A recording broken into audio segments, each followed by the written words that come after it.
This is George W. Bush, the President of the United States. At this moment, the regime of Saddam Hussein is being removed from power, and a long era of fear and cruelty is ending. American and coalition forces are now operating inside Baghdad, and we will not stop until Saddam's corrupt gang is gone.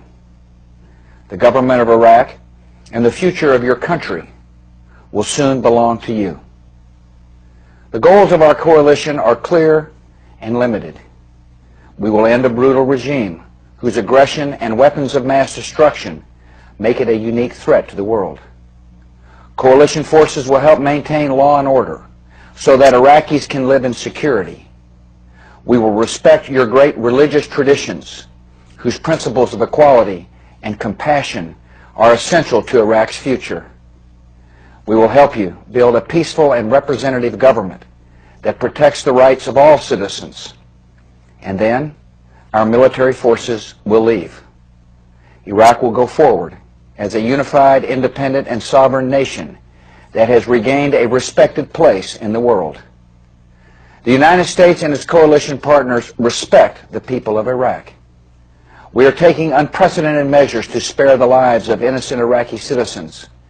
We are beginning to deliver food and water and medicine to those in need. Our only enemy is Saddam and his brutal regime, and that regime is your enemy as well. In the new era that is coming to Iraq, your country will no longer be held captive to the will of a cruel dictator.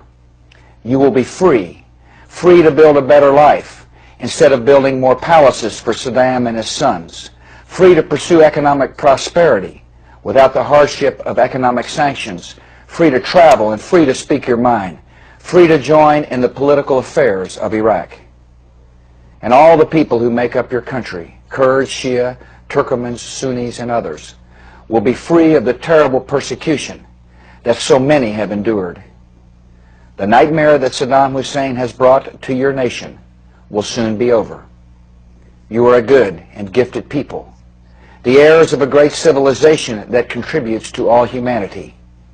You deserve better than tyranny and corruption and torture chambers.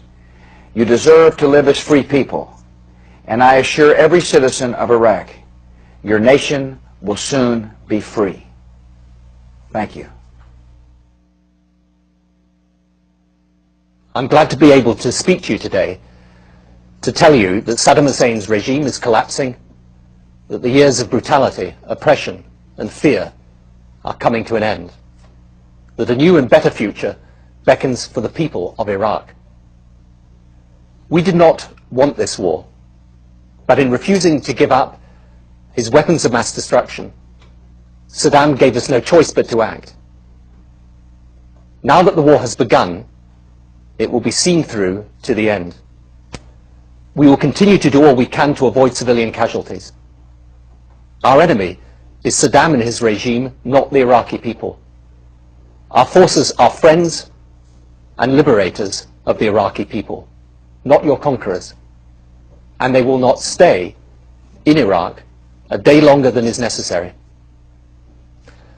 I know, however, that some of you feared a repeat of 1991, when you thought Saddam's rule was being ended, but he stayed and you suffered. That will not happen this time. This regime will be gone and ended.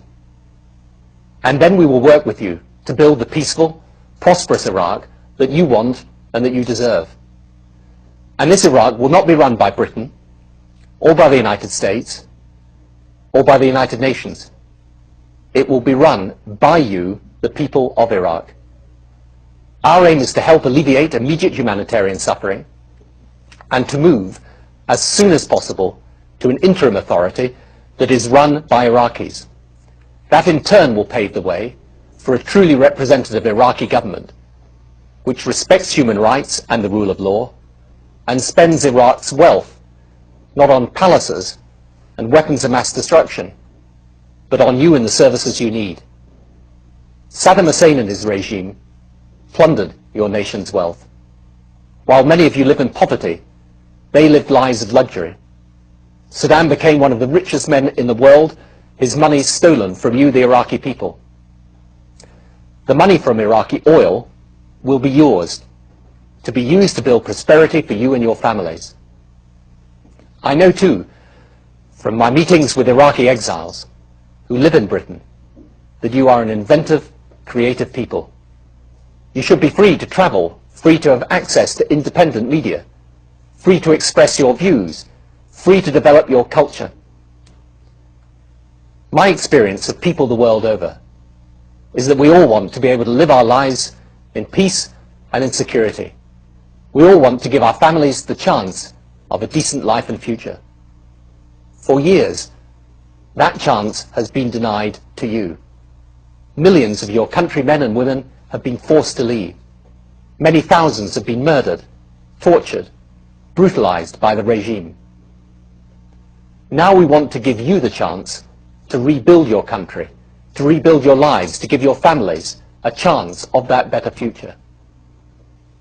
So it is in the spirit of friendship and goodwill that we now offer our help.